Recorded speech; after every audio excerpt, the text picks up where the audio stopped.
buonasera a tutti, grazie di essere intervenuti, soprattutto vista la giornata che non era certo invitante per fare una passeggiata. Questo corso, che riguarda la scultura nel periodo medievale prevalentemente, è un corso che è stato organizzato dall'Ateneo Veneto con l'Associazione Amici dei Musei, come forse già ben sapete. L'organizzazione però del corso, non la vedevo più, è della professoressa, ci siamo avvalsi ovviamente della professoressa Gazzi, che essendo una studiosa, lei insegna all'università archeologia, se non erro, ed arte medievale, ci può presentare il relatore di oggi, il dottor Fabio Coden, il quale è uno specialista del settore, in particolare non ricordo neanche come si dice esattamente, ma no, delle incrostazioni di mastice a Venezia, argomento che credo sia stato l'argomento del suo dottorato, perché ho visto il volume pubblicato dal dottore e certamente è stato un dottorato più che elaborato ed elaborato. Per cui lascio intanto la parola alla professoressa che vi illustra meglio l'attività del nostro relatore. Grazie. Grazie. Allora porto anche stasera i saluti di Martina Frank, perché insieme a Martina Frank appunto abbiamo avviato questo corso di storia dell'arte per l'Ateneo Veneto, dedicandolo al Medioevo su richiesta appunto dell'Ateneo, perché da tanto non ci si occupava di Medioevo, quindi ovviamente io sono stata molto felice di questo. Ecco, ringrazio il professor Coden dell'Università di Verona che ha accettato di portare la sua conoscenza, la sua sapienza su un argomento che ritengo molto importante, parlando di scultura altomedievale, perché ci dà la possibilità di conoscere un aspetto essenziale della chiesa di San Marco, che non poteva mancare in questo ciclo. Il professor Coden appunto è partito da questi studi, da questo argomento, però si occupa anche di molte altre cose. Condividiamo la passione per l'architettura medievale, per la scultura di arredo liturgico, abbiamo già parlato di questo tema, anche lui si occupa molto di questi aspetti e ha molte pubblicazioni, e tra le ultime c'è proprio un volume dedicato all'arredo liturgico sia in area bizantina sia in area occidentale, diciamo, alto medievale e anche oltre. Appunto si occupa anche di arte bizantina e quindi ha veramente un raggio molto largo di azione nei suoi studi, e oggi però ci sintetizzerà e ci spiegherà molto bene questi aspetti. L'immagine relativa a Murano non è esattamente pertinente al tema marciano, ma in realtà c'è qualcosa anche lì, come immagino ci potrà dire. E grazie, gli lascio la parola, e grazie ancora anche da parte di Martina Frank, e grazie al pubblico. Allora, grazie mille dell'invito soprattutto, perché è davvero un onore essere qui questa sera in una sala così meravigliosa, densa di sollecitazioni estetiche di stampo altissimo. Va sicuro che è stata un'emozione entrare più vicino, ecco. È stata un'emozione entrare ed è stato davvero molto bello vedere un pubblico così copioso. Allora, quest'oggi, su sollecitazione e richiesta della cara amica Michela Gazzi, vi presenterò un argomento che è uno dei miei settori di ricerca diciamo, più frequentati, che riguarda per l'appunto una tecnica di scultura che, ecco, vi ho portato un PowerPoint, una tecnica di scultura che fino a non molti anni fa era stata parecchio fraintesa, considerata per le proprie caratteristiche formali qualche cosa di agganciato ad altri media artistici. In realtà grazie proprio alla valutazione sia tecnica sia formale, sia alle influenze di questa specifica modalità di decorazione parietale o anche di elementi architettonici, è stato possibile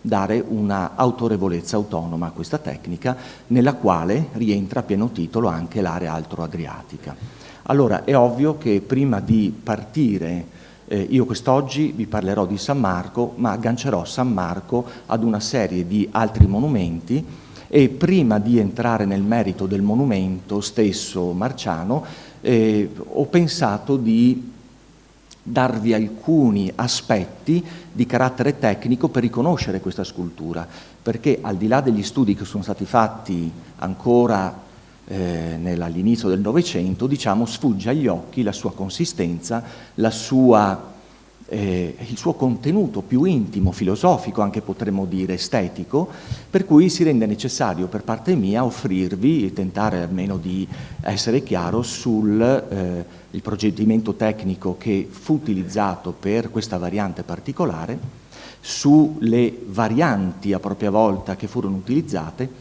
e ovviamente mi soffermerò anche in qualche istante, diciamo, su una questione di carattere metodologico, perché l'autonomia di questa tecnica, soprattutto nel Medioevo, è presto detto, sarà presto chiara a tutti noi nel momento in cui andremo a vedere i principali aspetti.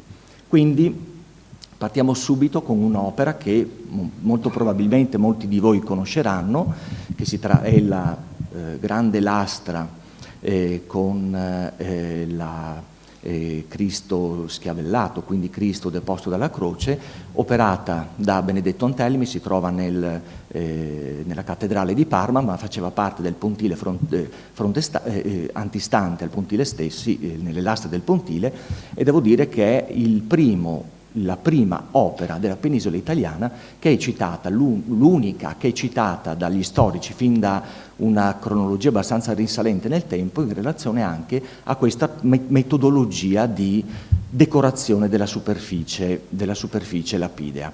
Come voi potete vedere già da subito, si tratta di una tecnica scultorea che può essere immediatamente fraintesa con mille altre cose, no? Potrebbe essere dipinta la superficie, potrebbe essere semplicemente ricavata graffiando la superficie, poi riempire.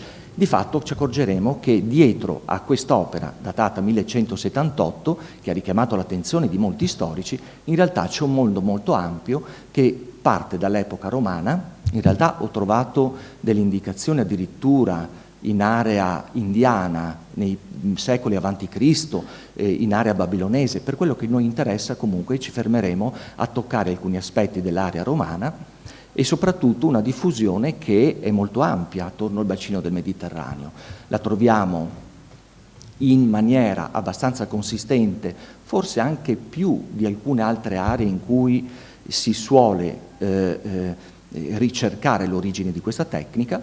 Quindi la penisola italiana. A Bisanzio ne abbiamo amplissime documentazioni, soprattutto in area greca, continentale e anche peninsulare. Ne troviamo pochissimi esempi purtroppo a Costantinopoli, a Istanbul, per una semplice ragione, che i monumenti principali della città, con la presa del 1453 di Maometto II, i principali monumenti andarono dispersi, e anche gli apparati decorativi di cui questa tecnica fa parte furono sostanzialmente scomparvero. E poi ne troviamo però molti altri esempi anche in territori spagnoli, in territori francesi, in territori tedeschi. Quindi di fatto abbiamo a che fare con una tecnica scultorea che può vantare un'autonomia tout court nel panorama dei media artistici del Medioevo. Soprattutto, sarà presto chiaro, è inutile, a mio parere, cercare a tutti i costi di voler cercare un'origine, di voler cercare all'interno delle altre tecniche artistiche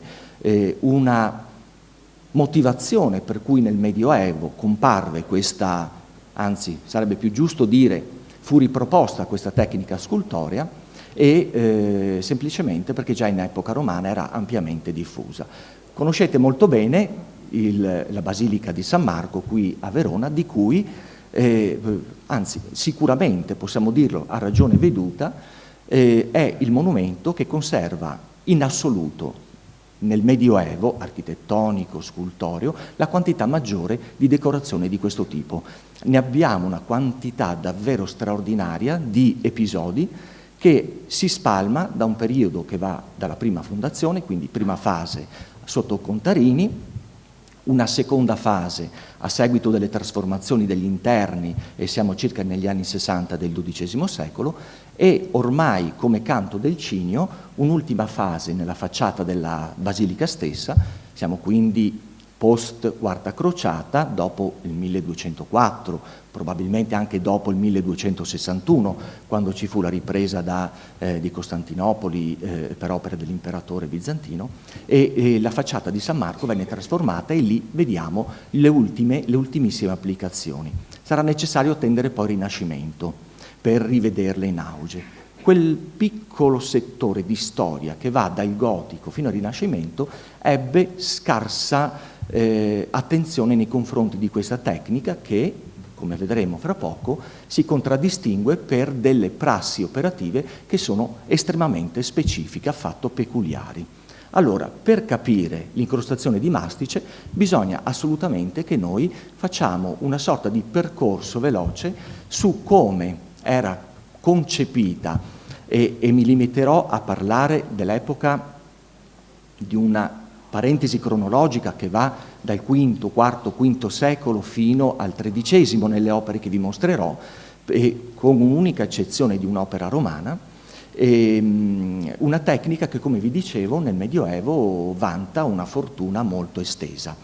Non è vero quindi che fu Bisanzio anche contro quello che ho scritto io, ve lo dico, che fu Bisanzio il luogo in cui venne inventata questa tecnica, già esisteva, semplicemente Bisanzio la eredita, l'amplifica, la distribuisce alle terre di cultura e di estetica islamica, che poi penseranno a ridistribuire a propria volta all'interno dei territori orientali e anche, ovviamente, nella penisola italiana e nell'entroterra. Bisanzio è quindi il tramite primo, ma anche ebbe un ruolo di gioco di sponda nella ridiffusione di questa tecnica. Allora, per prima cosa ci sono pochi dati fondamentali che vanno compresi. È una tecnica di decorazione che si sposa sempre a contesti di livello molto alto. La troviamo sempre applicata in monumenti e in, diciamo, arredi liturgici che sono centrali, per quanto riguarda ad esempio la liturgia all'interno di una chiesa, sono centrali nelle mansioni normali di un edificio religioso. Prima di parlare della modalità di creazione, quindi, è necessario soffermarsi su una questione meramente statistica. Nella casistica che ho avuto modo di consultare e di studiare, che va da un territorio che comprende l'area microasiatica, quindi diciamo la Turchia interna, fino alla Spagna, mi sono reso conto immediatamente che la scelta del litotipo a cui associare questa tecnica è nella maggior parte dei casi ragionata. Ovvero si scelse sempre, vennero prediletti dei litotipi di matrice molto nobile, soprattutto marmi di colore chiaro, e ovviamente per una ragione legata sia al contesto in cui andava impiegata questa tecnica, sia viceversa a un rapporto cromatico con cui questa tecnica deve fare i conti fin da subito. Quindi i marmi, soprattutto di colore chiaro, sono i prediletti, anche perché rispondono alla lavorabilità in modo decisamente più puntuale rispetto a qualsiasi calcare. Questo non significa che non ci siano degli episodi svolti anche in litotipi di minor efficacia, ne vedremo oggi un paio. In linea di massima, comunque, proprio per la preziosità di questa tecnica, motivo che la lega poi ad altre tecniche, a mio avviso assolutamente in modo indebito, la preziosità di questa tecnica richiedeva fin da subito quindi un sostegno, un litotipo di livello molto alto. Questa opera che voi vedete, che si trova in area lombarda, ci aiuta a capire come avveniva la predisposizione dopo la scelta del litotipo di questa scultura. Allora, la lastra, l'oggetto che bisognava scolpire veniva portato via via attraverso gradi di sbozzatura sempre più raffinata alla forma finale, fino a giungere ad una lucidatura della superficie, momento in cui si inizia a praticare, diciamo, la vera e propria tecnica, ad applicare la tecnica di sviluppo dell'incrostazione di mastice. Quest'opera, che si è conservata all'interno di un altare, prima addirittura capovolta, e quindi fatalmente dal VI secolo almeno fino a 30 anni fa, rimase ovviamente in utilizzo in un altare per qualche secolo, ma fu protetta dallo sfregamento delle mani e anche dall'usura del tempo, ci aiuta, ci dà molte informazioni. Allora è evidente ad esempio che prima di iniziare a lavorare la pietra si poteva approcciarsi al motivo decorativo attraverso dei disegni eseguiti in altri elementi, su tavolette, su vari elementi. Solamente in una fase successiva quindi il disegno veniva riportato al di sopra di questo piano levigato attraverso varie modalità.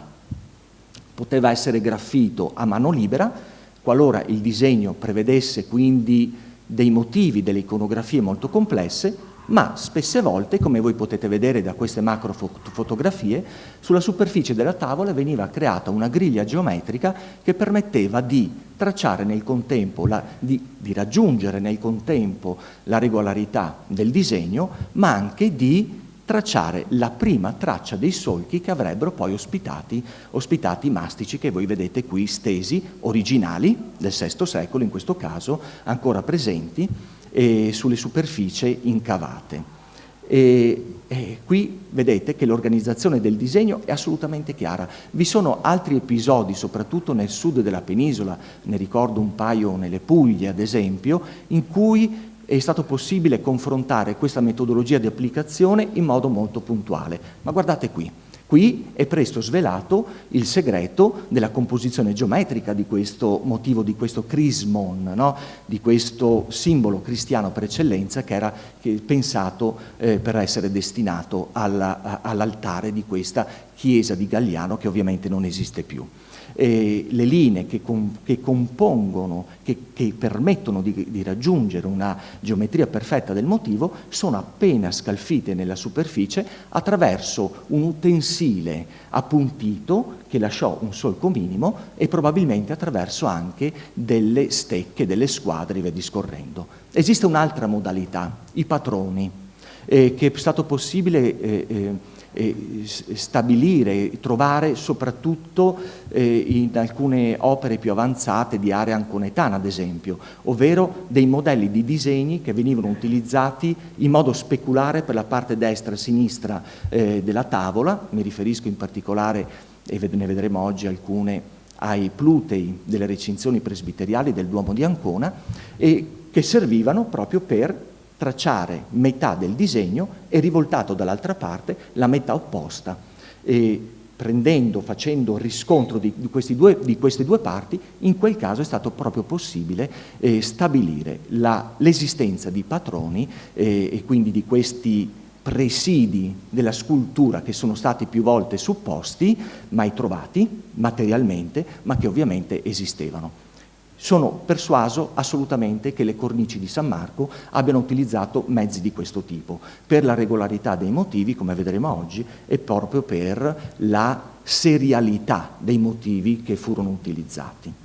Allora, una volta quindi tracciato il disegno, l'architettura di massima, la geometria del disegno, si procedeva con l'escavazione del solco, quello che delimitava proprio la figura stessa. Solo in un secondo momento, una volta che questo solco che delimita le figure avesse raggiunto una profondità sufficiente, si provvedeva alla vera e propria azione che contraddistingue la tecnica della incrostazione di mastice, ovvero l'escavazione dell'alveolo di questo grande area incavata sotto squadro, che ovviamente, come vedete qui, già si contraddistingue per essere a un piano inferiore rispetto al disegno di superficie.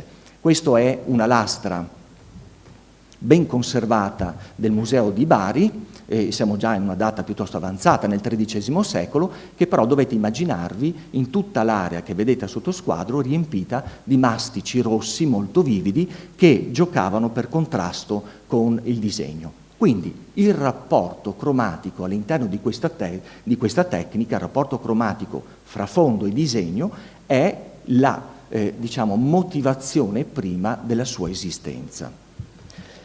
Una volta scavato il fondo dell'alveolo, ovviamente era necessario predisporre a una sua regolarizzazione di massima, e qui vedete molto bene come ci siano i segni degli scalpelli portati in segno parallelo che risparmiano il motivo stesso, lasciando un fondo volutamente scabro. E questa è la motivazione che ci permette di recuperare in modo inequivocabile l'utilizzo della tecnica di incrostazione di mastice. Ciò veniva fatto per un motivo assolutamente chiaro. Era necessario che questo conglomerato, che l'amalgama colato all'interno dell'alveolo, aggrappasse in modo sicuro al fondo per garantire la tenuta e la persistenza nel tempo.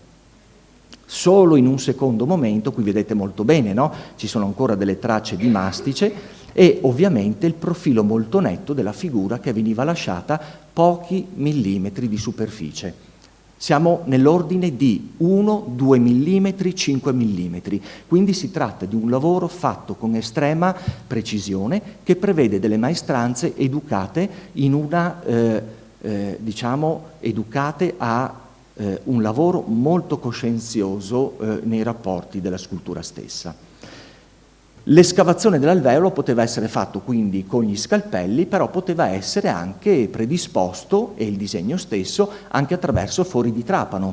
Questa è una variante della tecnica che noi incontriamo soprattutto in epoca lievemente più avanzata, ovvero non la troviamo in epoca paleocristiana, la troviamo raramente in epoca merovingia, siamo nel VII secolo in Francia, la troviamo più sistematicamente nella grande stagione del romanico e, come vedete, poteva avere due finalità. Nel primo caso serviva semplicemente ad aiutare l'escavazione dell'alveolo. Se io faccio tutte le tracce con i fori, mi aiuta a togliere la superficie del materiale, ovvero in un'alternativa utilizzo, quello di prevedere comunque dei piccoli fori che completavano l'iconografia stesa sulla tavola di pietra, di marmo, come nel caso delle tavole di San Ciriaco.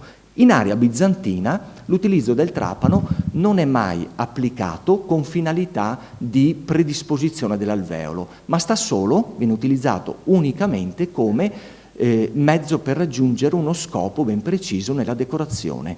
Queste sono le cornici che demarcano il catino absidale della Panagia Ossios Lucas, siamo nella Focide, vicino nei pressi di Atene, insomma abbastanza, in cui vediamo in data abbastanza precoce, siamo nel X secolo, vediamo comparire in modo maturo già questa tecnica veicolata probabilmente sia attraverso Bisanzio sia attraverso l'Islam, che con la presa di Creta, con la presa delle isole e il contatto diretto anche piuttosto cruento con la cultura bizantina, però contribuì alla trasmissione anche di queste tecniche. A tal punto che in alcune volte abbiamo opere di questo tipo che sono esuberanti nell'uso del trapano, sia con finalità di escavazione dell'alveolo, vedete, si trovano proprio per aiutare lo scalpellino a togliere pezzi di pietra sempre più grossi e quindi velocizzare sostanzialmente il lavoro, ma anche per creare effetti di chiaroscuro sui capelli di Cristo, sugli abiti degli apostoli e via discorrendo. E questa è una tavola bizantina che si trova purtroppo murata in un pavimento fuori di una chiesa ad Anovolos, quindi siamo nella zona medio greca, in cui vediamo per l'appunto l'utilizzo abbastanza contenuto della tecnica del trapano in area orientale. Ora, siamo proprio arrivati quasi alla fine della comprensione della tecnica. Una volta creato l'alveolo e questa area ad un piano arretrato, era necessario ovviamente creare determinare il profilo netto della figura che rimaneva in piano, protetta, quindi risparmiata rispetto all'area colorata. E quindi è stato possibile rintracciare, valutando proprio archeologicamente questi pezzi, è stato possibile verificare che i fianchi di queste figure venivano molto pazientemente levigati con materiali via via sempre più fini, in modo da garantire nella parte superiore, come voi potete vedere, un profilo assolutamente affilato che garantiva nel contatto con il mastice la nitidezza del disegno. Ora già qui voi capite che nel momento in cui noi ci troviamo di fronte a un'opera lavorata con questa metodologia tecnica, siamo di fronte a un capolavoro di scultura che solo apparentemente ci consegna gli sforzi che le maestranze dovevano comunque affrontare per rispondere a un'esigenza che ovviamente veniva dalla committenza. San Marco, come voi vedete, è fatta esattamente per gran parte di questa tecnica. I grandi capitelli che noi vediamo nella prima campata sono tutti lavorati in questa modalità, tutti quanti. Quindi sono mantenuti a coppie o a gruppi di 3 e lavorati ovviamente a terra, colando all'interno il mastice che poi venivano issati al di sopra dei sostegni. Qui avete sempre una fotografia interessante perché ci fa vedere come si comporta il mastice quando si aggrappa al fondo, vedete? Questo mastice è di colore rosso, di grana molto grossa, e ci fa vedere come la tenacia, sono stati bombardati questi plutei, quindi quello che voi vedete è il risultato anche degli effetti della Seconda Guerra Mondiale, quindi patimenti piuttosto grossi delle opere stesse, ma che il mastice è riuscito a mantenere, nonostante le deflagrazioni delle bombe, mantenersi aderente al fondo dell'alveolo in certa misura conservandosi. Ci sono varie, vedete, modalità di utilizzo del mastice. Ci sono dei mastici neri, e il mastice nero è soprattutto utilizzato in area adriatica, pochissimo lo troviamo a grana grossa e soprattutto a grana molto fine, mentre nell'area centro e sud peninsolare possiamo avere episodi anche di questo tipo, dove i contrasti cromatici rendono ancora più degna questa tipologia di scultura, soprattutto destinata, come in questo caso, al settore del santuario, quindi alla zona presbiteriale, o addirittura mastici ancora più preziosi, come questo, probabilmente il più particolare che ho trovato sia in Oriente che in Occidente, che si trova ad Atri, siamo in Basilicata, in cui, come voi potete vedere, ci sono, oltre al conglomerato, anche piccoli frammenti di paste vitree colorate, ce ne sono di tantissimi colori, blu, rosso, grigio, ce ne sono, che quindi contribuiscono ad arricchire ancora di più questa tecnica in un altare che è firmato da Raulino, probabilmente predisposto nell'ultima parte del XII secolo, che, come voi potete vedere, dichiara immediatamente la propria preziosità. Allora, entriamo subito nella ragione nella motivazione che spinge a riconoscere l'autonomia di questa tecnica rispetto a tutte le altre. Avete già capito che siamo di fronte a una metodologia di lavorazione del supporto che è assolutamente parificabile a quella di altre tecniche, ad esempio quella dell'intarsio marmoreo. Qui abbiamo un capitello di lesena di epoca romana, siamo nel III secolo, che ci fa vedere come sia effettivamente parificabile come operatività. In realtà, se guardate con attenzione, l'intarsio marmoreo prevede sì una cosa analoga, però di fatto l'alveolo è molto più profondo, la lavorazione del fondo è lievemente diversa, le applicazioni che si possono fare con l'intarsio marmoreo non sono analoghe a quelle dell'incrostazione di mastice, ovvero io posso creare opere straordinarie come questo capitello, ma non potrò mai con questa variante creare iconografie complesse che prevedono ad esempio anche la figura umana, che prevedono anche elementi decorativi delle vesti con cui sono composte queste figure, come vedremo fra poco. L'altra motivazione che mi spinge ad essere piuttosto critico con la letteratura, soprattutto dell'Ottocento e del Novecento, che rende autonoma l'incrostazione di mastice, è questa supposta parificazione con le lavorazioni agnello degli anelli.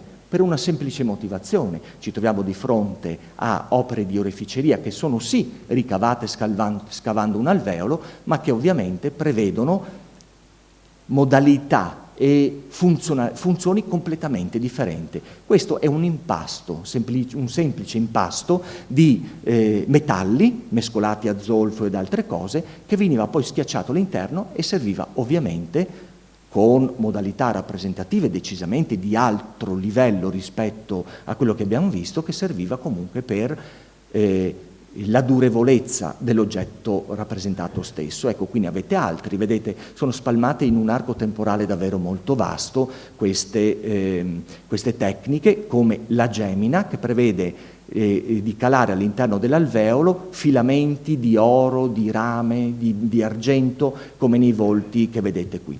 Nulla di comparabile ovviamente rispetto a quello che abbiamo visto, neppure la tecnica dello smalto, e da qui che viene mutuato per l'incrostazione di mastice, diciamo a partire solo dal Novecento però, perché nell'Ottocento si fece più attenzione, viene mutuato il nome che noi conosciamo tutti, che risuona per la maggior parte nella letteratura, della scultura a Champ-Levé. Ecco, noi conosciamo l'incrostazione di mastice nella letteratura soprattutto di ambito anglofono come scultura a Champ-Levé, parificando ancora una volta e facendo derivare la scultura su pietra alla metodologia unicamente per una presunta identità operativa con la lavorazione dello smalto. E potremmo anche avvicinarci, e qui cito un'opera che tutti voi conoscete benissimo, quindi la Pala d'Oro, anche la tecnica del cloisonné, no? Che si avvicina molto, ma con ogni ovvietà con finalità assolutamente differenti. Allora, detto questo, facciamo un ulteriore scarto in avanti e vediamo come in realtà, ma per un puro esercizio mnemonico, per una pura questione speculativa, noi è opportuno riconoscere alcune varianti nell'utilizzo del rapporto fra il campo di fondo e la figura, per una semplice motivazione. Spesse volte si trova ancora tuttora scritto in realtà all'interno della letteratura che la variante, diciamo, in cui la figura emerge per colore ha un'origine bizantina, la variante in cui è il fondo ad avere il colore ha un'origine di altro tipo. In realtà, come avremo modo di vedere proprio ora, le due varianti principali, quella a risparmio che prevede l'utilizzo e l'escavazione del campo di fondo con riempimento del mastice, lasciando a vista il motivo decorativo, è quella che più comunemente noi troviamo ad est e ad ovest, sia nell'Oriente bizantino che islamico, sia in quello latino. Esiste a San Marco, esiste, e qui cominciamo subito a vedere l'effetto che Venezia e San Marco ebbe nell'entroterra. Lo abbiamo in una serie di capitelli che si trova a nord di Venezia, a Belluno, a Feltre, no? Nel santuario dei Santi Vittore e Corona, che sono tutti lavorati con questa tecnica da maestranze certamente bizantine che transitarono da Venezia ma non trovarono un lavoro a San Marco e proseguirono il loro cammino verso le Alpi, dove evidentemente una committenza di rango richiese il loro intervento. E ovviamente a San Marco una lunetta che si trova nel terrazzo superiore. Vi confesso il mio dubbio sul fatto che sia originale o no questa lunetta, che è la porta che fa uscire alle logge, al terrazzo, in direzione del Palazzo Ducale. Girate, uscite dalla porta, girate, la vedete lì in alto. Qui vedete come il rapporto fondo-figura è tutto a vantaggio della figura, che è risparmiata, quindi che è concepita con il supporto litico. Vedete, stessa cosa succede anche ad Ancona in questi nobilissimi plutei di recinzione in cui addirittura il campo di fondo fu fatto in più modi. Esiste però un'altra variante che è assolutamente equiparabile, non esiste una distinzione né una origine differente, fanno parte semplicemente di operazioni e di operatività analoghe che si risolvono con motivazioni di carattere iconografico, di richiesta, di capacità di usufruire di particolari espedienti tecnici. Questa è un'opera, uno dei più bei sarcofagi che noi possediamo in area nord-est, alto-adriatica, lavorato qui a Venezia sicuramente, in un grande blocco di marmo proconnesio che oggi si trova nella cripta di San Vigilio a Trento. Un'opera di fine XI secolo che ci mostra la variante alternativa, ovvero quella che la figura è ricavata col mastice. Quindi il rapporto opposto, il campo di fondo è rappresentato dal supporto lapideo, mentre la figura è ovviamente ricavata col mastice. Questa non è una cosa scontata, perché come vedrete fra poco, vedete come sono rimasti qui solamente il negativo dell'immagine di questi candelieri e di questo ostensorio, qui come vedete un candeliere più nobile, che si trovano sui lati a monitorare le reliquie di San Vigilio che si trovavano al suo interno. E ovviamente ecco qui la motivazione che ci spinge a credere l'identità di origine e semplicemente la coesistenza di queste tecniche alternative all'interno di qualsiasi cantiere. Un'opera di secondo-terzo secolo ritrovata pochi decenni fa, un paio di decenni fa a Roma, in cui noi vediamo un pannello, una crusta marmorea che veniva fissa alla parete come questa che voi vedete, lavorata con la tecnica della figura riempita di mastice già in epoca romana. Ecco. Vedete molto bene, si notano il campo di fondo bello scabro e ovviamente piccole tracce in un'altra porzione della lastra di mastici che erano lasciati. Perché è importante?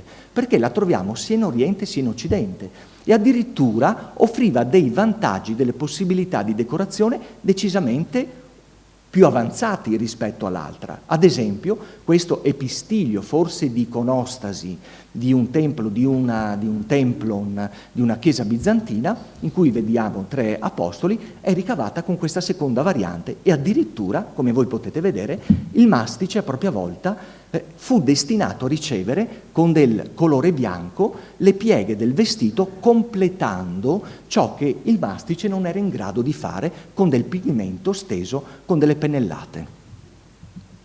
Ecco, la penisola italiana poi ci conserva, ma anche la Francia e anche l'Oriente, una terza variante, che è analoga a quella che abbiamo visto e a propria volta si trova nel periodo romano, che è quella al tratto. La terza variante e ultima di questa lavorazione di abbellimento, di esornazione delle lastre marmoree, in cui noi vediamo, qui siamo addirittura nel VI secolo, in cui vediamo che il disegno e il fondo coincidono. Semplicemente il solco fu riempito, e guardate qui, queste sono delle macro fotografie che ci fanno vedere come il mastice del VI secolo, unicamente perché anche questa lastra, come avete visto, rotta, collassò all'interno del sepolcro e fu ritrovata soltanto all'inizio del Novecento.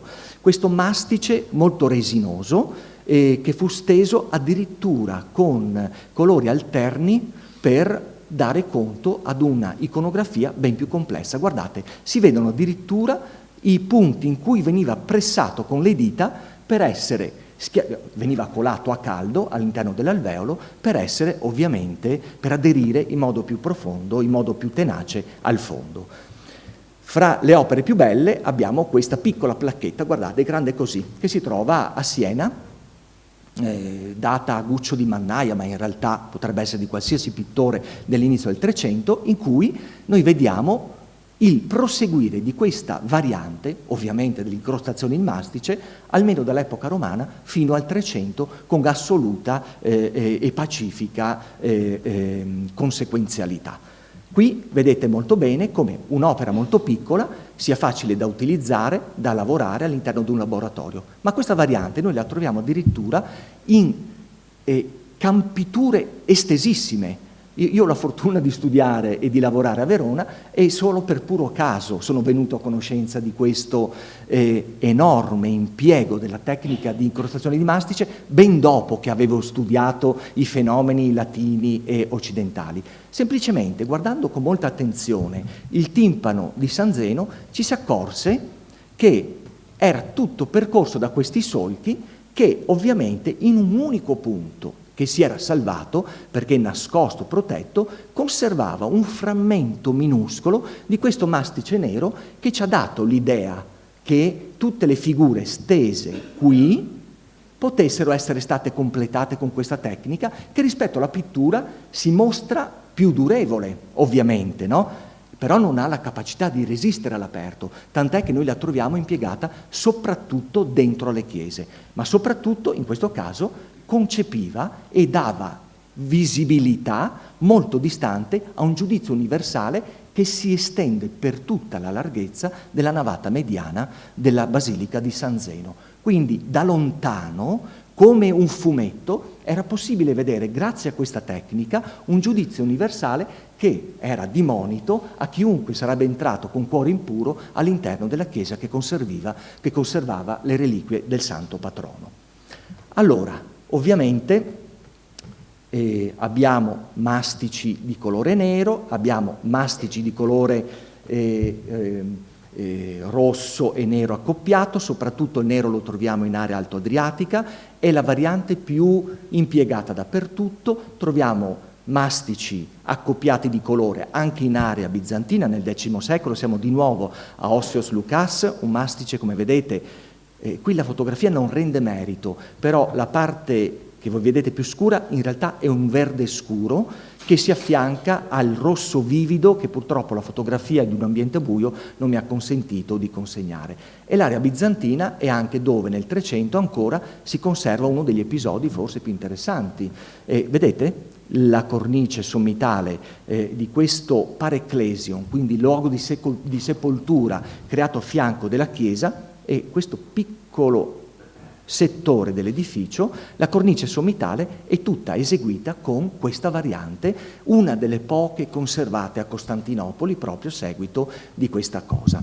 Lo stesso sepolcro di San Vittore su a Feltre ci mostra questa variante in piccoli elementi ricavati, guardate qui, che ci dà l'idea comunque della migrazione di maestranze. A San Marco non troviamo niente di questo tipo. San Marco predilige il nero e applicherà solo questa variante, ma è altrettanto chiaro che San Marco funziona da volano, è il cantiere più importante del Mediterraneo e dell'Adriatico sicuramente, del Mediterraneo per una certa limitata, per un limitato numero d'anni, e di sicuro fece da richiamo per maestranze che giungevano dalle terre greche ma anche da quelle bizantine. Ed è per questo che noi attraverso San Marco troviamo applicate nell'entroterra, in una quantità sorprendente di edifici religiosi, fino alle Alpi, perché qui siamo in mezzo alle Alpi,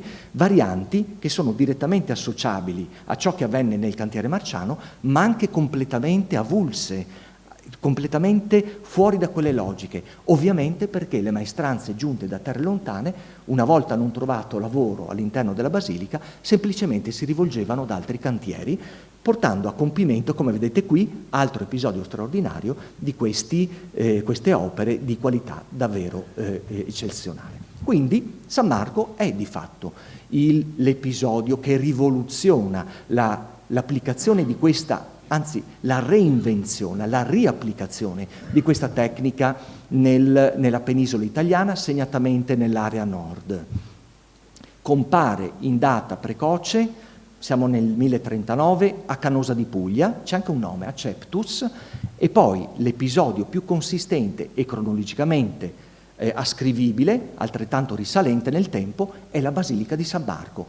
A partire dal 1063, e badate bene, io sono assolutamente persuaso che la fondazione del cantiere, l'erezione delle murature e le predisposizioni di quei capitelli che avete visto e delle cornici che vi mostrerò oggi e delle miriade di placchette lavorate che conserva San Marco andarono di pari passo. Quindi la cronologia di questa tecnica è il 1063. Noi a fianco di questo architetto probabilmente bizantino, di maestranze sia bizantine, sia latine, sia veneziane che lavorarono al cantiere, troviamo scultori che portano una tecnica che qui in questa terra era stata dimenticata da 600 anni. Non c'è traccia di incrostazione di mastice almeno dal V-VI secolo fino all'avvento, quindi sono 9 secoli in realtà, fino all'avvento di San Marco, 6 secoli, con la matematica non vado molto forte, fino all'avvento della San Marco Contariniana. Quindi la prima e più grande stagione di ricomparsa dell'incrostazione di mastice nell'Occidente adriatico è proprio contigua al cantiere marciano. Non sto parlando di Venezia, sto parlando proprio di San Marco, perché grazie a San Marco proprio poi che si diffuse anche nelle altre chiese veneziane dell'entroterra e ovviamente spostandosi anche di parecchie centinaia di chilometri fino a Verona, fino a Trieste e via discorrendo. Allora, l'organizzazione dell'incrostazione di mastice a San Marco segue delle regole rigidissime. C'è una sorta di mente che presiede a questo progetto che ha ben chiaro come dovrà essere San Marco una volta completato, sia da un punto di vista della forma architettonica, sia degli apparati decorativi plastici e strutturali, non parliamo quindi di mosaici per oggi, d'accordo, che dovevano essere applicati. Vi è un'organizzazione rigidissima, come vedrete oggi. L'interno di San Marco è organizzato per cornici marcapiano che si sviluppano su più livelli.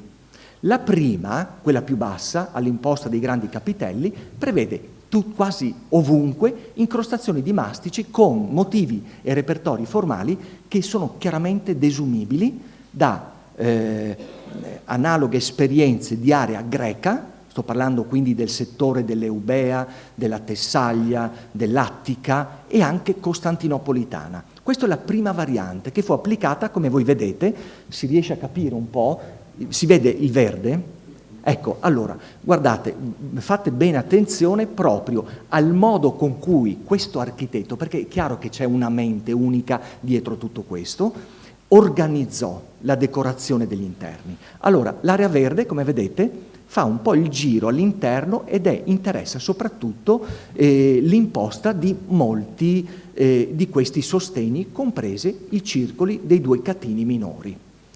Questo motivo decorativo, ad esempio, noi lo troviamo chiaramente esemplificato in una delle opere più straordinarie, forse dell'oreficeria, la cosiddetta corona di Costantino IX Monomaco, che si trova adesso a Budapest, è una delle 2 corone imperiali ungheresi. Come voi potete vedere già qui, ma avrei potuto portarvi decine di esempi. A noi interessa soprattutto farvi vedere come i motivi decorativi trasmigrino in modo assolutamente pacifico da un medio artistico all'altro e soprattutto per il fatto di essere coincidenti in 2 tecniche diverse non significa che una tecnica derivi dall'altra, semplicemente i repertori formali migrano e vengono applicati per il maggior decoro di un edificio in questo caso.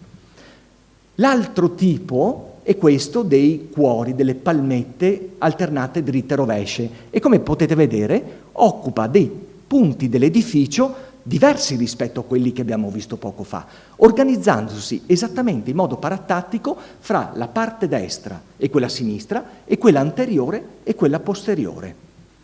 Vedete? Sopra i capitelli abbiamo questi pulvini che ovvio siano stati posati prima di costruire la parte di muratura che sta al di sopra, perché quel pulvino è un cuscinetto di pietra molto ampio che è poggiato sopra al capitello e che quindi deve essere posato prima di erigere i muri soprastanti, i 7 murari soprastanti. Giusto per darvi un altro confronto, girando la Grecia in auto, ho trovato in una chiesa spersa in mezzo al nulla uno dei motivi decorativi, uno dei vari episodi in cui abbiamo una somiglianza di iconografia fra ciò che avvenne a San Marco e ciò che già era avvenuto in Grecia, perché stiamo parlando ovviamente di cronologie più risalenti. Qui adesso entra in gioco un altro aspetto, solamente nella navata minore nord e in 3 punti troviamo un motivo decorativo affatto differente. L'unica applicazione di questo motivo sta lì dove oggi si trova il piccolo ciborietto rimontato, no? In post 1204. Motivo decorativo comunque ancora di stampo orientale che ci aiuta. Tutti i cupolini conclusi solo con l'apparato decorativo dopo nel XIII secolo, ma da un punto di vista, diciamo, strutturale, già probabilmente entro entro la fine dell'XI secolo, la parte frontale dell'atrio prevede motivi, questa sorta di croce fogliata, di cui troviamo decine di esempi nella miniatura, ancora una volta di area bizantina più che latina.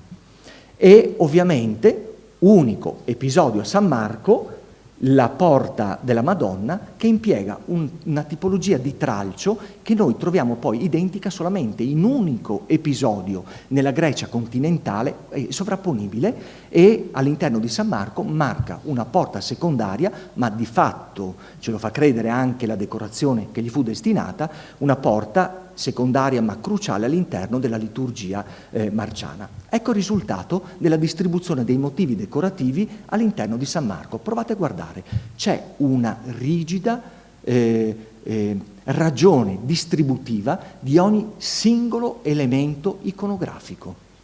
Allora, questo concetto per noi è importante se ripercorriamo e cerchiamo di capire, spogliando San Marco dagli interventi successivi. San Marco è un palinsesto straordinario, soprattutto dopo il 1159 e dopo il 1204-61. In origine San Marco era un edificio in mattoni, completamente in mattoni.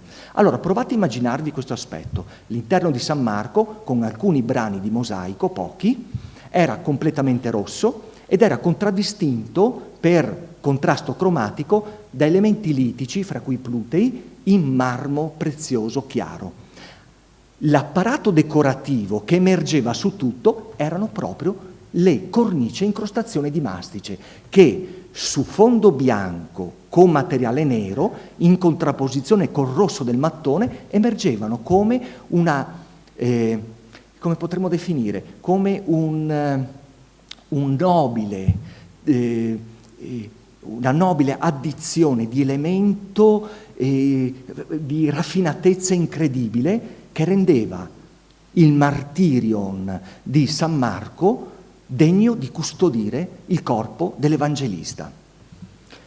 Il secondo, se tanta varietà è destinata alla prima cornice marcapiano, la seconda impiega invece pochi varianti di un medesimo elemento. Vedete? Allora, quella sotto è lavorata a basso rilievo, quella che ne interessa è quella sopra, perché scavalca tutti i plutei, e i plutei stanno lì, soprattutto quelli delle navatelle poco dopo il 1063, e si aggrappa pure ai piloni principali.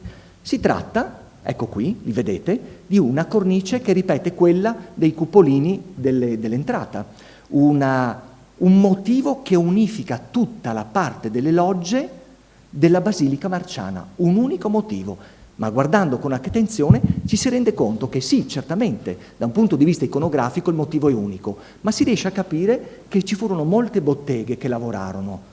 La velocità del cantiere ci spiega questa immagine, la velocità del cantiere in cui molti atelier di scultori che applicano un singolo motivo decorativo, però lo declinano secondo proprie aspettative, e vediamo proprio come i tre tipi principali di questi gigli dentro losanghe compongano settori della basilica molto precisi, lavorati a terra, poi predisposti contemporaneamente nei piloni alle murature e posizionati sopra ai plutei nei momenti in cui ovviamente si andava a finire la decorazione dell'interno.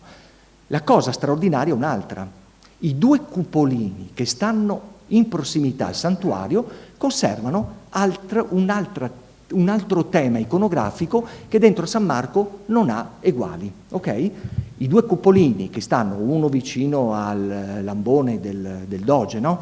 L'altro vicino all'altro ambone, sicuramente di cronologia contariniana, ci mostrano, un po' annegati purtroppo nel mosaico, perché emergevano molto di più nella versione originaria, un motivo iconografico a doppio nastro incrociato con questi, diciamo, rose, palmette, queste croci con le palmette, queste stelle. Ecco, badate bene, all'interno del mondo occidentale non esiste niente di analogo. Si trova qualche cosa diciamo, di associabile nella miniatura, però frequentando e guardando il mondo bizantino, improvvisamente è emerso questo. Nell'isola di Chios, è tagliato, ok? Fidatevi, nell'isola di Chios, proveniente dalla chiesa di Sant'Isidoro, fu trovato nel corso del Novecento l'epistiglio di un templon, quindi di un'iconostasi, che ci mostra una decorazione che è altrettanto associabile a quella di San Marco. Unici casi conosciuti. Chios davanti alle coste della Turchia e San Marco i cupolini più orientali della basilica stessa. Vedete, tutto corrisponde, il fiore all'interno del nodo, l'elemento a croce gigliata all'interno delle rote. Certamente qui c'è lo stesso Sant'Isidoro, no, si legge molto bene, c'è lo stesso Sant'Isidoro, ma per il semplice ragione che questo epistiglio viene dalla chiesa di Sant'Isidoro e lì vicino al volto fortuitamente conservato del santo titolare, probabilmente più avanti c'erano volti di altri santi. Quindi cosa avviene? Il sospetto è forte che all'interno, e qui si configura e si cristallizza l'idea che a San Marco comunque a portare la tecnica delle incrostazioni di mastice furono proprio maestranze bizantine. Non è un caso, peraltro, che noi applicazioni così sistematiche e organizzate e, diciamo, attente di questa modalità di scultura noi le troviamo nell'Oriente bizantino. Pochi sono i casi, perché come vi ho detto, molto hanno patito le architetture e le decorazioni nell'Oriente. Però una di queste è Ossius Lucas, ancora una volta, il Catholicon, che ci mostra, il Catholicon è questo a sinistra, la Panagia a destra, che ci mostra, qui abbiamo visto le cornici di prima, all'interno del Catholicon ci mostra una cornice sommitale, marcapiano, lavorata esattamente con la stessa logica che noi troviamo a San Marco. Ma siamo prima di San Marco qui, siamo pochi decenni prima di San Marco, quindi sta a significare che c'è un rapporto fra queste due terre che contribuisce a trasmettere dei concetti organizzativi delle decorazioni anche nell'Occidente latino. Concetti che però non appartengono all'Occidente, appartengono all'Oriente e che solo dopo San Marco vennero applicati in modo sistematico. Altro episodio, il monastero di Dafni, questo sì alle porte di Atene, siamo fra XI e XII secolo, dove l'interno, guardate, dall'imposta della cupola ai perimetrali, diciamo alla cornice marcapiano dei perimetrali, mostra altrettanti varianti di cornice e incrostazione di mastice lavorati esattamente come questi in una cronologia assolutamente associabile a quella di San Marco. Quindi in modo preferenziale San Marco tocca Bisanzio e a propria volta diventa volano alto adriatico di questa tecnica. Ve li porto molto velocemente. Guardate che cosa succede. Nel volgere di pochi decenni esplode la moda dell'incrostazione di mastice. In area veneta fra 1060 e almeno 1190, 80-90, le nuove fondazioni e i restauri di vecchie fondazioni, laddove ci sono committenze di rango, prevedono l'incrostazione di mastice. Guardate qui, Santa Sofia Padova, purtroppo maltrattata già in epoca medievale, e sotto Duomo di Treviso, e ancora Santo Stefano a Caorle, guardate, stessa logica organizzativa del piano d'imposta delle arcate.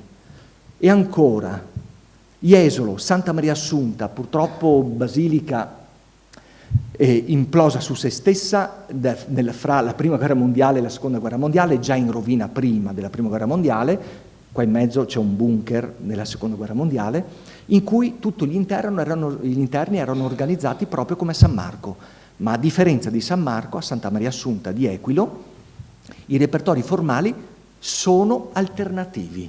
Quindi vuol dire che contemporaneamente al cantiere marciano ce n'era qualcun altro che cercava di proporsi con i medesimi caratteri, rispondendo a questa sollecitazione nuova che era portata proprio da Domenico Contarini all'interno dell'area altoadriatica. E Murano, oggi è stata citata, vero? Murano, Santa Maria e Donato, in cui l'interno, alcuni sono di restauro di questi pulvini, ma ripropone esattamente, fra 1120 e 1141, ripropone esattamente ciò che ormai era stato digerito da decenni all'interno della Basilica Marciana.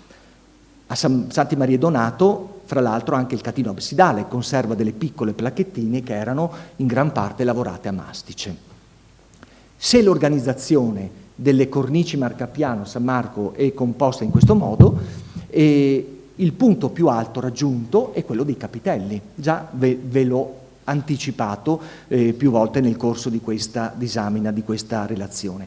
E anch'essi, questi gruppi di capitelli, propongono esattamente un'organizzazione e una nobilitazione dell'accesso principale, della via della processione verso la messa, che introduce quindi al presbiterio di San Marco, ovvero solamente la prima campata è occupata dalla più nobile variante di questa decorazione, che ci insegna molto. Guardate, allora qui abbiamo protomileonine da cui escono questi tralci che abbiamo già visto, cornucopie, tutti comunque repertori formali che fanno capo alla cultura, diciamo, medio-bizantina. Abbiamo poi varianti di quella cornice che abbiamo visto sopra, no? Con questi cerchi, con questi pulvini straordinariamente complessi. Guardate, non si trova niente del genere né a Occidente né a Oriente, soltanto nei capitelli di San Marco. E ancora, guardate, cantari da cui escono questi tralci della vita, che sono ovviamente benauguranti nei confronti di ciò che si svolgeva all'interno. E poi, nello spigolo settentrionale del transetto, questa variante straordinariamente complessa che prevede a propria volta un aggancio con quelle chiese dell'area greca di cui vi ho parlato all'inizio della relazione. Proprio questa variante ha spinto a vedere un ulteriore nesso con Costantinopoli.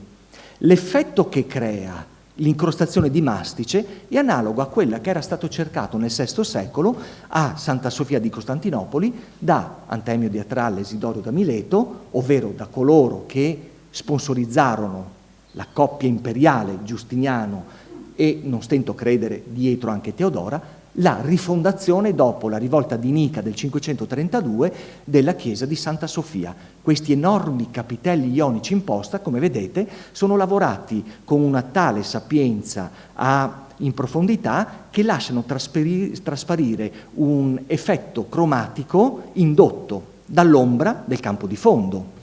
Ora guardate però un'altra cosa, la tipologia di capitello. Perché se noi guardiamo con attenzione ci accorgiamo che questo grosso pulvino che sta sopra è esattamente quello che noi troviamo a San Marco, che l'echino che vediamo sotto è esattamente decorato, ovviamente molti secoli dopo, riproposto da San Marco, ma soprattutto le volute angolari in modo assolutamente innovativo, già nel VI secolo, non sono posizionate in asse con il pulvino soprastante, ma sono tangenti, stanno lungo le diagonali. E guardate che cosa succede a San Marco. Si prevede un dado che possa essere visto da tutti i lati, da sotto, da un lato, dall'altro, che ovviamente consegnando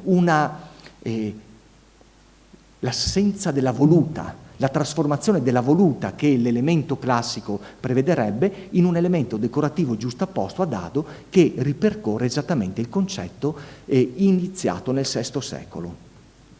Una parte delle decorazioni di San Marco è rimasta sotto le cruste marmoree e questa fu trovata, ad esempio questa nicchia, sapete l'interno di San Marco non era semplicemente un muro liscio, era solcato da nicchie, decorato, come voi potete vedere da questa immagine, dopo aver tolto la crosta marmorea, emerse questa nicchia con queste nobilissime colonnine, con un capitello in incrostazione di mastice, lì dal 1063, coperto a seguito del XIII secolo degli interventi alla Basilica. E come voi potete vedere, ancora una volta i capitelli ad incrostazione di mastice furono uno di questi veicoli principali di nobilitazione dell'edificio. Il capitello è di fatto il punto cruciale di San Marco, ma è il punto cruciale anche di altri edifici che stanno intorno a San Marco o che sono sposati a questa logica decorativa. Ancora una volta vi cito i Santi Vittore e Corona, debitori chiaramente dell'area lagunare, ma iniziatori di episodio allogeno totalmente avulso e morirà lì. Questo episodio delle Alpi di scultura e di incrostazione di mastice. Ci sono 10 capitelli, 8 dei quali lavorati ad incrostazione rossa, li vedete qui, 2 addirittura nella variante alternativa incrostazione rossa. Questa stessa modalità di decorazione con i repertori, giusto per darvi un'ulteriore prova di che cosa fu San Marco, noi la troviamo in Epiro. Attualmente si trova solo casualmente in Albania, faceva parte di una regione dell'impero bizantino, l'Epiro, quindi la Grecia del nord, sopra, diciamo nella parte sopra il confine con l'Albania, in cui troviamo una chiesa a Saranda, Mesopotamon, in cui i capitelli, come potete vedere, sono esattamente il risultato della fusione fra questa idea rivoluzionaria dell'incrostazione di mastice, addirittura più colori, con un echino lavorato, ad esempio come i capitelli dell'atrio di San Marco. Ancora una volta gli scambi, le interrelazioni fra Adriatico e alto e basso sono comprovati dall'identità di questa tecnica. Ora, ancora qualche minuto ce l'ho, Michela? Sì, ok, vedo che si alzano le dita. Vi faccio vedere l'altro luogo in cui a San Marco viene raggiunto il vertice assoluto della decorazione ed incrostazione di mastice, anche perché questo è uno dei primi luoghi che ricevette una decorazione a propria volta a mosaico. È l'esedra del portale principale d'entrata, quella che ospitò la porta bronzea commissionata a Bisanzio, badate bene, ok? Ecco, tutta la serie di nicchie che sta in alto prevede capitelli e archetti nella parte superiore interamente lavorati a mastice. E qui abbiamo, purtroppo la fotografia è bruttissima, però fare fotografie a San Marco è piuttosto complicato. Allora accontentatevi e poi andate lì domani a guardarvelo. Non è tutto. Lo zoccolo che sostiene questa serie di nicchie è a propria volta intervallato da piccole piastrine lavorate a incrostazione di mastice, che ci mostrano, vedete qui una bruttissima fotografia che ho fatto molti anni fa, che ci mostrano un ulteriore scarto in avanti. Perché? Perché qui siamo nel portale principale interno alla basilica. Varcata questa porta con la figura della Vergine in asse, si sarebbe entrati nel naos, nella navata, il luogo che attraverso il percorso verso l'altare permetteva l'ascesi. Non poteva che essere il posto destinatario del più alto livello di questa decorazione, ovvero la decorazione risponde a una necessità, garantisce quindi un diaframma solamente ideale che separa il mondo secolare dal mondo in cui avviene la rivelazione. Capite che cos'è la scultura incrostazione di mastice?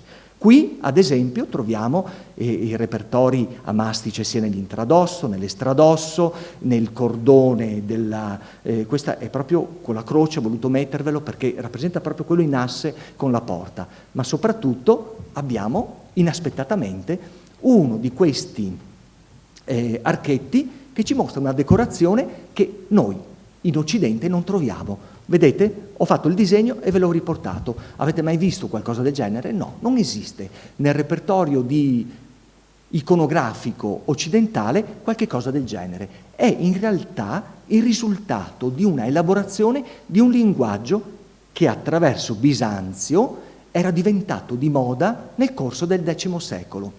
Bisanzio perde alcune terre perché la pressione islamica spinge e conquista le isole, però fatalmente viene a contatto con i repertori stilistici, formali, dell'Islam, e a Bisanzio piacciono. E Bisanzio, a propria volta, se ne fa portavoce, li trasmette in Grecia e attraverso la Grecia e Costantinopoli giungono addirittura in terra latina. Non è un caso, peraltro, che proprio in uno dei due sepolcri. Allora, questo sta a un lato del portale principale della dogaressa Felicita Michiel, dall'altro parte abbiamo la tomba di Vitale Falier. Proprio nei plutei che stanno alla base di questa tomba, ricomposta secondo Demus, noi troviamo un altro insieme di repertori formali che vengono dall'Islam. Secondo punto di contatto, quindi, forse non diretto, con questa cultura, la terza grande cultura artistica del Mediterraneo. Scusatemi, è veramente brutto. Ci sono dei minareti di X-XI secolo in area islamica che propongono esattamente questa partizione geometrica della superficie. Perché sono sicuro di questo? A parte l'identità, perché ancora una volta ai Santi Vittore Corona di Feltre, ulteriormente, ribadisco, punto di arrivo della grande idea marciana, noi troviamo un altro episodio di motivi decorativi che propongono delle scritte arabe, e siamo poco vicino, poco dopo il 1096, quindi siamo nella stagione marciana in una fase lievemente più avanzata. Addirittura questi messaggi che voi vedete, già era stata tentata la lettura tempo fa, io mi sono servito, perché io l'arabo non lo conosco, mi sono servito di persone che lo conoscono, ed effettivamente, uniti assieme queste due porzioni, ci trasmettono un messaggio: Al-Mulku Lillah, l'universo è di Dio. È uno dei versetti del Corano, sta all'interno del Corano, e ovviamente attraverso le arti sontuarie, attraverso la scultura, attraverso il contatto con Bisanzio, piacque. E venne, e noi lo troviamo ad esempio anche nella cripta di San Luca in Focide, lo troviamo poi in alcune opere del sud Italia, proprio perché questo messaggio, la cultura scrittoria nell'Islam è portante, ha davvero un ruolo cruciale, migrò all'interno anche della cultura figurativa dell'Occidente latino. Seconda stagione, ho quasi finito, poi lascio seconda stagione, davvero molto limitata.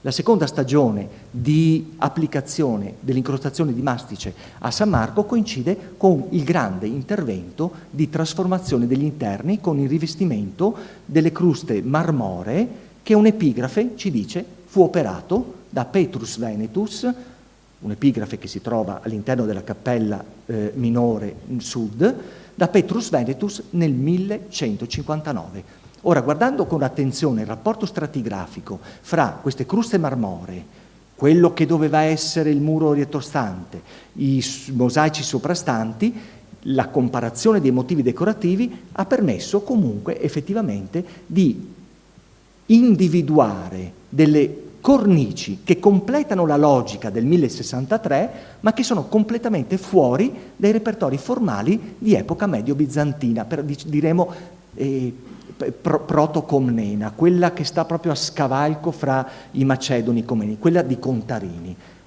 Sono motivi decorativi, come voi potete vedere qui, molto più aspri, più duri, più geometrici. Sono motivi decorativi che nulla hanno a che vedere con la morbidezza dei motivi del 1063. E guardate un po', frequentando le pagine delle miniature del XII secolo, ne troviamo a man bassa. Troviamo repertori infiniti di decorazioni che sono direttamente associabili a questa modalità iconografica.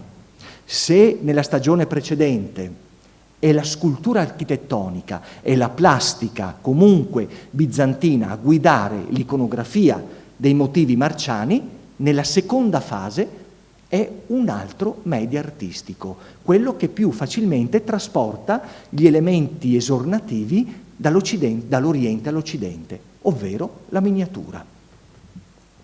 Terza e ultima fase, il canto del cigno. San Marco ormai ha una veste architettonica molto modificata, ma è ancora la sede più prestigiosa in cui si elabora la cultura dell'incrostazione di mastice. Nel momento in cui la facciata contariniana in mattoni viene completamente rivestita dei marmi recuperati nell'Oriente latino, questa cosa non è avvenuta nel 1204, questa cosa avviene in un arco temporale molto ampio e probabilmente travalica addirittura il 1261, in cui Michele VIII riconquista Costantinopoli. Nel momento in cui si riveste la facciata principale, si ha l'ultima applicazione dell'incrostazione di mastice e lo si fa in modo estremamente sobrio. La vitalità del 1063 non c'è più. Ormai l'incrostazione di mastice viene destinata unicamente ad una cornice marcapiano che solca completamente la facciata da un lato all'altro, dall'angolo di San Palipio fino a quello della Porta da Mar, modificando il repertorio, semplificandolo ancora di più, però ancora una volta dando credito che esiste un progetto molto preciso.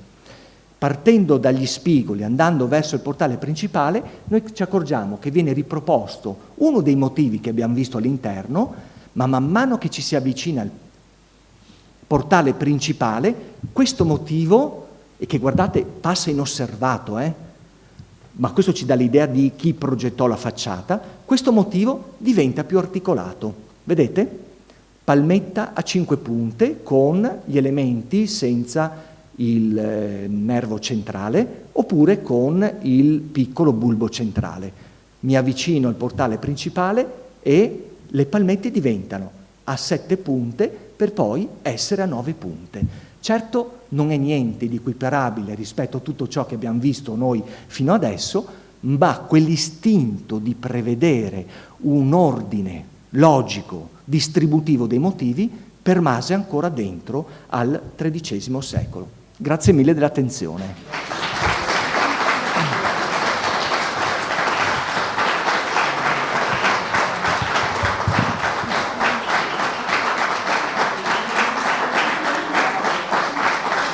Troppo gentili, grazie mille.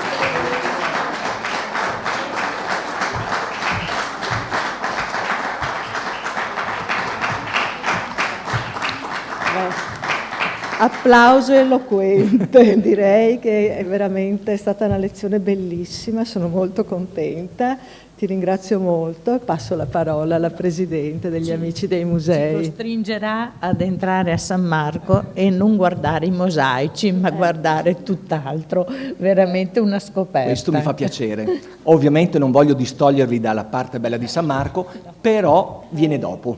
Questa è la logica primigenia della vostra basilica, è l'idea di certo, San Marco. Certo. E il legame scultura-architettura, che è una cosa che nella prima lezione avevo cercato di illustrare brevemente, direi che oggi è stato dimostrato pienamente. Ecco. Grazie ancora, grazie. Grazie professore. A voi, grazie a voi. Domande? Sì. Se qualcuno avesse delle domande, questo è il momento. Molto volentieri, se c'è qualche cosa che posso... Credo che nessuno possa competere. Ce ne sono, prego. Un attimo solo. Buonasera. Volevo capire di che materiale è composto il mastice. Sì, domanda molto... E da dove arriva questa espressione mastice, da non confondere con quello moderno, diciamo. Mastice in realtà è una parola moderna. Allora, non esistono fonti che ci dicono qualche cosa dell'incrostazione di mastice, tutto ricostruito per via critica. Quindi sono le testimonianze storiche, le opere d'arte che ci hanno insegnato a raggiungere, a dare dignità a questa tecnica che prima semplicemente veniva vista come lo specchio di qualche cos'altro, risultato dell'evoluzione e del prestito linguistico, ad esempio dall'Agnello, dalla Gemina, non era mai stata considerata a sé. È evidente da ciò che vi ho mostrato oggi che vanta una propria autonomia, una propria dignità assolutamente di livello. Allora, il mastice è fatto di varie cose. Esiste il mastice nero, che prevede quindi una componente resinosa che fa da legante, cera d'api, oppure qualche cosa, diciamo le resine ricavate da sostanze vegetali, mescolate a nerofumo. Sono stati fatti degli esami, ma molto pochi in realtà. Esiste poi il mastice rosso, che invece prevede un legante differente e sesquiossido di ferro, le terre per capirsi, no? Le terre colorate, che venivano poi stese. Allora, nel caso del mastice nero è assai plausibile che l'immissione nell'alveolo avvenisse a caldo, cioè veniva quindi reso molto morbido e dopodiché attraverso il fuoco veniva fuso e quindi veniva colato all'interno. Se infatti voi vi porterete un binocolo a San Marco, nei mastici più vicini vi esorto a guardarli con attenzione e vi accorgerete che sono percorsi, spesse quelli antichi, da una crettatura di superficie molto chiara. Cosa significa? Il legante oleoso che contraddistingueva la tenuta del mastice, evaporando o semplicemente degradando, rende più cristallina la sostanza e forma la rottura. E questo è uno dei modi con cui noi riconosciamo il mastice, d'accordo? Quello originale da quello falso, perché nel corso dell'Ottocento riempiono tutti gli alveoli con qualsiasi cosa, ok? Bene, quindi bisogna avere un occhio critico. Poi ci sono i mastici, quelli soprattutto di area, come avete visto, centro italiana e sud italiana, che prevedono invece leganti di vario tipo, ma qui si parla veramente di tutto, perfino diciamo l'uovo, d'accordo? E prevedono però come materiale portante, diciamo consistente, il coccio pesto. Quindi prendevano dei mattoni, qualsiasi cosa, laterizia, veniva pestata, mescolata ad ulteriori elementi, stesa all'interno dell'alveolo e dopo veniva tutto lucidato, perché ovviamente questo materiale è di consistenza estremamente più grezza ed era necessario giungere ad una perfetta livello piano rispetto al piano. A ciò che gli stava alla matrice, ecco, la parola giusta è questa. Quindi la superficie, una volta steso questo conglomerato, veniva a propria volta lisciata con delle sabbie via via sempre più sottili fino a rendere lucido il mastice. Vi dico un'altra cosa: per renderlo ancora più efficace da un punto di vista cromatico, e questa è stata un'analisi anche abbastanza recente, la superficie di queste cornici e dei capitelli, dopo la stesura del mastice e per rivitalizzare il colore, veniva stesa una mano d'olio e rendeva il marmo lucido, brillante e il nero estremamente più opaco, aumentando il contrasto cromatico fra fondo e figura. Un'immagine più vivida. Un'immagine assolutamente più vivida dell'elemento decorativo. Bene. Grazie. Allora ringraziamo il professore Volevo nuovamente. chiedere una curiosità, avevo chiesto. Un'altra c'è domanda. un'altra domanda. Sì, la lunetta di Sant'Agostino che c'è in Campo Sant'Angelo è dipinta o c'entra qualche cosa con il mastice? La lunetta di? Sant'Agostino, quella praticamente il convento di Sant'Agostino dove adesso c'è la sede in Campo Sant'Angelo, tra Campo Sant'Angelo e Campo Santo Stefano, sul ponte. Pazienza, non la conosco. Allora, ho girato, sappiate che penso sia colorata perché, allora, Venezia, durante gli anni di dottorato e nei decenni successivi, perché purtroppo si parla di decenni, me la sono passata un po' tutta. Per cui, per esempio, l'incrostazione di mastice sta in luoghi inaspettati. Per esempio, una classe di patere che voi conoscete tutto bene, no? Quei dischi che si trovano nei palazzi, una classe di questi oggetti era lavorata a mastice.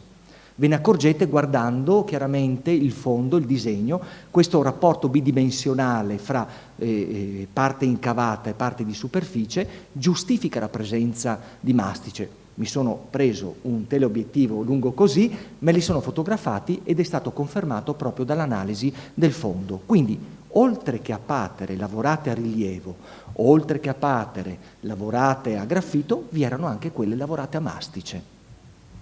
2 di queste patere, e qui si apre un ulteriore enigma, 2 di queste patere stanno al Museo Archeologico di Istanbul, d'accordo? Quindi, dove nascono prima? A Istanbul o a Venezia? E quelle di Istanbul sono a mastice. Un'altra cosa. Prego. Facciamo un salto di 3-4 secoli. Sì. Epoca rinascimentale. Sì. La scala dei giganti del Rizzo. Allora, la Scala dei Giganti... C'è una relazione col mastice? Perché dovrei saperlo io, ma non glielo chiedo. In quel caso lì non è mastice, in quel caso è piombo. È piombo, sì. Allora diciamo che in epoca rinascimentale, conoscete Santi Giovanni e Paolo, vero? Ecco, la chiesa, la grande chiesa mendicante. Allora voi entrate in Santi Giovanni e Paolo, percorrete la navata, uno degli ultimi altari sulla sinistra è lavorato a mastice, piena epoca rinascimentale, vi accorgete proprio. Molte tombe sono lavorate in quel modo. Nella Scala dei Giganti c'era una necessità di far perdurare quel motivo decorativo nel tempo. Utilizzare il mastice all'esterno, soprattutto laddove c'è la pedata della scala, non avrebbe garantito la durabilità. In quel caso quindi si scelse una tecnica diversa, si scavò l'alveolo e l'interno fu fatto battendo letteralmente lastrine di piombo nell'alveolo che garantivano vita perpetua di quest'opera d'arte. Quindi in quel caso lì non è mastice. Ah, ok. È fortemente interessato, Camillo Tonini. Immaginavo, sì. Bene. Altre domande? Se non ci sono altre domande, ringraziamo il professor Kodan, che veramente è stato Grazie mille a bravissimo voi dell'attenzione e spero abbiate passato una buona ora e mezza. Grazie ancora. E vi diamo appuntamento per l'ultima delle lezioni di questo corso. Mercoledì prossimo ci sarà la professoressa Agazzi, che ci parlerà della scultura medievale al di fuori delle chiese, perché noi abbiamo visto principalmente chiese, ma esistono altri luoghi, piccoli luoghi, dove questa scultura, altre produzioni che evidenziano la bellezza di quest'opera. Grazie e buonasera, arrivederci a tutti.